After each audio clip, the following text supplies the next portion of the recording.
Hey, Patriots. Raul Hevia here from People's Rights, Utah.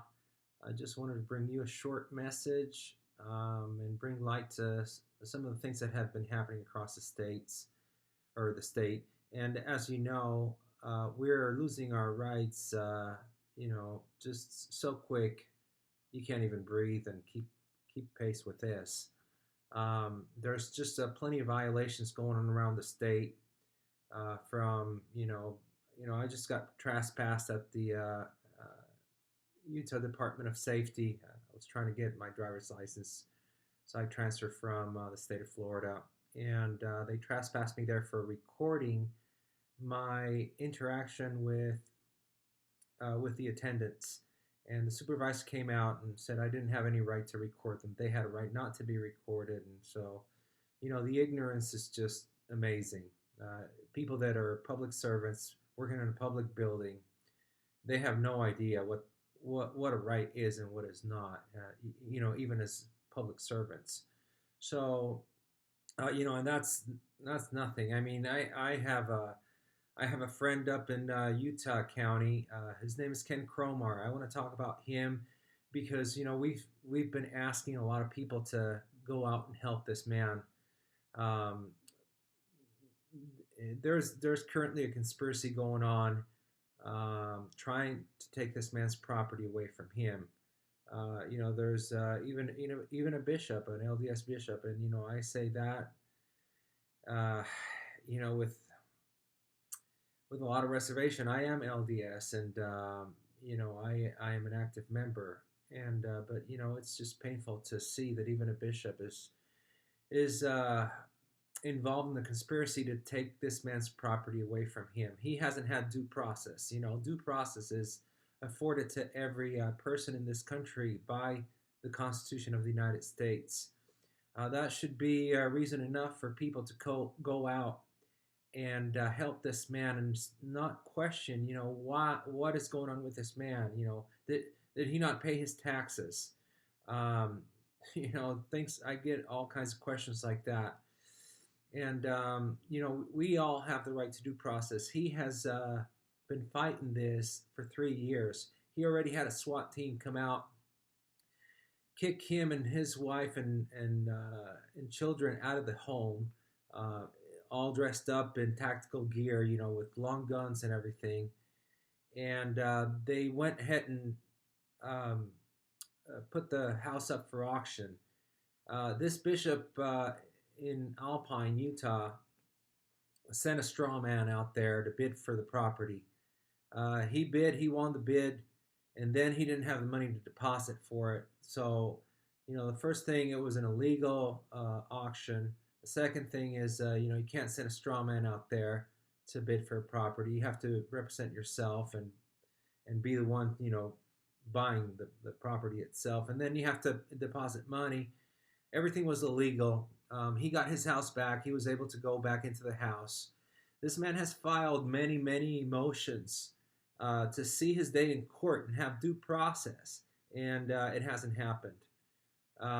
It's been 3 years, and now they are sending the SWAT teams again. I was present on a court proceeding via Zoom. That's not legal. That's unlawful. It was a sham. The judge already had it in his mind that he was going to take care of this and issue an order to have him evicted from the house via the sheriff's office. We've been calling the Utah County Sheriff and telling him that he needs to defend this man's rights. He needs to have due process, and he shouldn't be evicted from the home. So there's a lot of details to this. There's another man and his family in Salem, Utah. His name is Josh Thayer. He is suffering. He's been suffering, for years now, of the conspiracy to take his property as well, through other means. And so there's a lot of corrupt people here in Utah, believe it or not. Even church members. If you're a Latter-day Saint, wake up. They're amongst us. The Gadiantons are amongst us, and so the sifting is happening. The wheat and the tares are separating right now. Everybody's showing their colors. Satan is in full force, and this thing about people's rights is a big deal. I want you to know that it is the duty of free people to defend their neighbors' rights. I want to give a shout out to Victoria Cunningham. She's up in Weber County. She's an area assistant over there. She's been holding meetings, to get to know their neighbors, and I just have so much admiration for that. We need people like her, and we need people like you to get involved and stand in the defense of their neighbors' rights. You know, it's okay to go protest, but let me tell you, that's not going to cut it. You have to be in defiance of all these orders as much as you can, in whatever capacity that you can. Some people are not going to do it.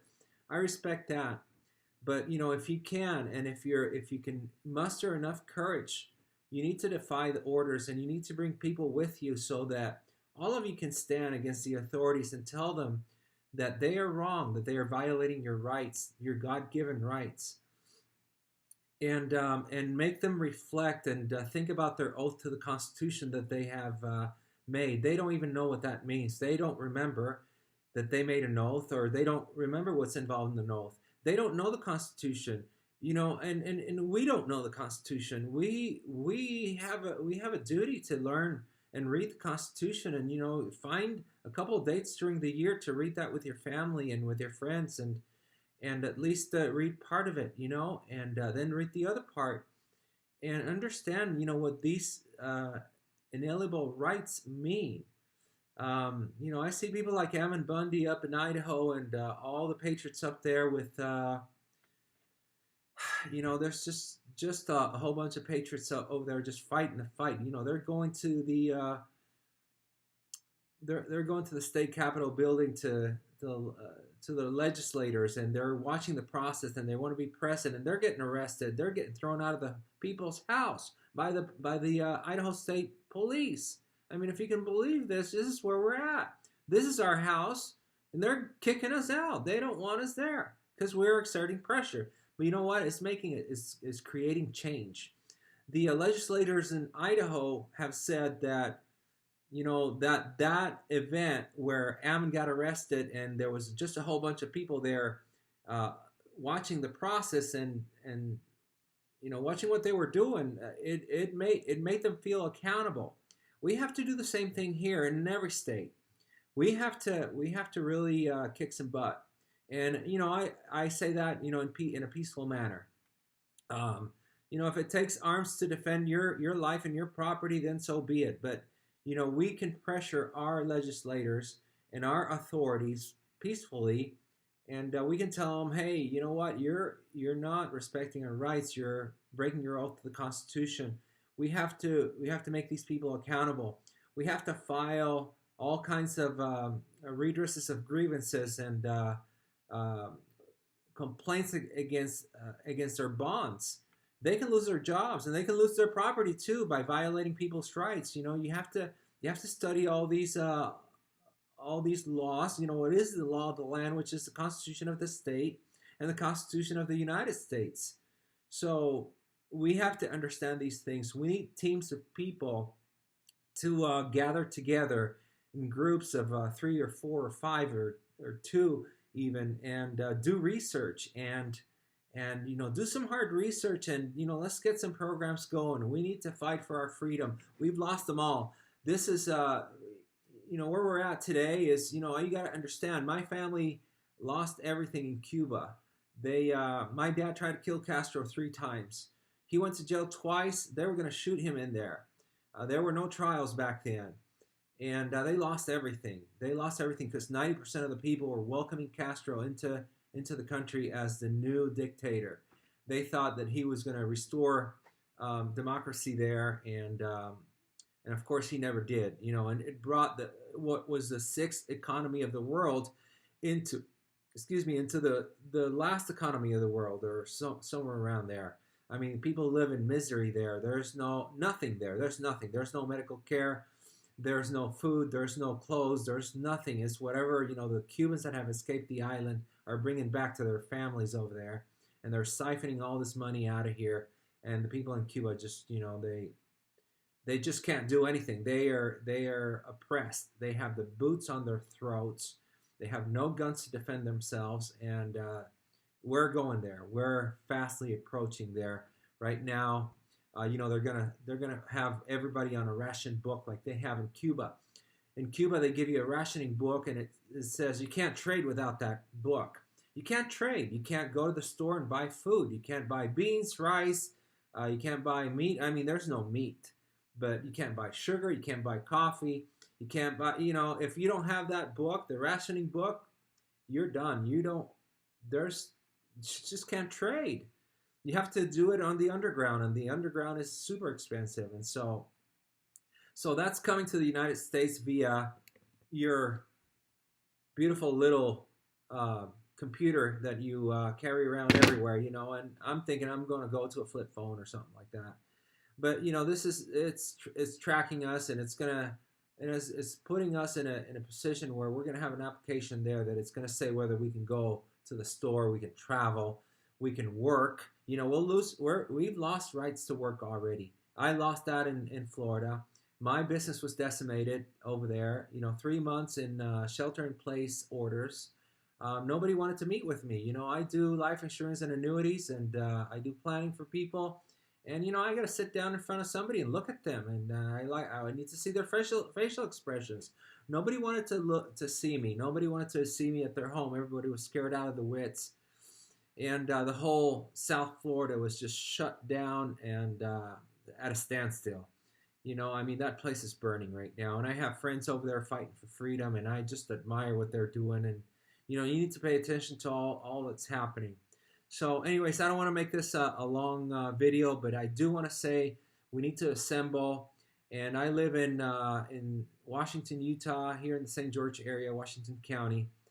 And Clay Klemick is one of our area assistants, and he has a ranch up in Cedar, horses and whatnot. And he does guided tours, and we should go assemble over there. He's offered his place for assembly and get to know each other. We need to do a potluck up there in the next couple of weeks or whatnot, and everybody needs to be doing the same thing. You need to get to know your neighbor, know who is like-minded, know who is willing to stand in the defense of their neighbor's rights.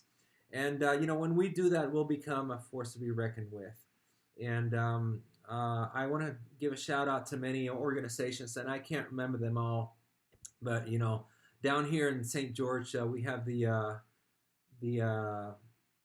oh my gosh, the Utah Action Coalition, or yeah, I think that's the name. And then there's a whole bunch, but Robin Openshaw up there in the Salt Lake County, she's doing an amazing job. She's an influencer. The Green Smoothie Girl, can't believe that I've been talking to her. I've been signed up to her list. She's a content maker for health and whole foods, plant-based type of stuff, and healing naturally and whatnot. She's the Green Smoothie Girl. She's doing amazing work. She's putting her neck out, risking her business and everything, and she's doing great work for the Patriots up there. Ben McClintock and defending Utah, Nate Brown, Amy Brown. All these guys are out there doing a lot of good work, and I want to give them a shout out. And you need to get to know those guys over there as well. And there's more. I'm sorry if I didn't mention your name. There's just so many good people. But yeah, we really need to stand and defend our neighbors' rights. That's what it's all about. The protest is okay. It's all good. It's a good demonstration. It's a good thing to lift your spirits and know like-minded people and get to know people. But you need to put yourself in harm's way in some kind of level. And you can choose your comfort level. I know it's taken me a bit to to increase that and go and do what I do. I face the authorities and I face the policemen. I have almost been arrested twice already here in Utah. In Florida, I almost got arrested twice as well for defying orders. But I didn't muster all that courage in one day either. It's just taken me. It's been a process for me as well. So don't feel bad if you haven't done it. Just ramp up, do it. Let's challenge the authorities, and let's hold them accountable, and let's be present, and let's put pressure onto these people. We need to do it. This We're losing it. The country's gone. It's lost. Trump is not going to save us. I don't have anything against him. I mean, I'm likely to vote for him, but he's not going to save you from oppression. He's not going to do it. You are, like Victoria said, Victoria Cunningham up there in Weber. She said, it is your responsibility to defend your rights. She is so darn right. I just want you to think about these things, and do the best you can, because we're in dire straits, and it's time for us to rise up and uphold the values of that God gave us, and we just need to be brave, like Ammon Bundy is doing over there in Idaho. He's gotten arrested twice, 2 days in a row, just for going to the people's house, to the Capitol building, and being a part of the process. He didn't disrupt anything. He didn't yell. He didn't pound. He didn't hit anybody. He didn't break anything. I mean, come on. And he's been hauled to jail twice for that, just for being present. He got trespassed out of the building. For goodness sakes, where are we at? So anyways, I mean, I just got to give you a smile here. I love to smile. I want to give you a smile. This is very serious, but I want to give you a smile and let you know that God loves you and I love you. And I would implore you to love thy neighbor. And so anyways, God bless you. And here's my message. Please disseminate this, spread it around. It's going to be posted. Thank you.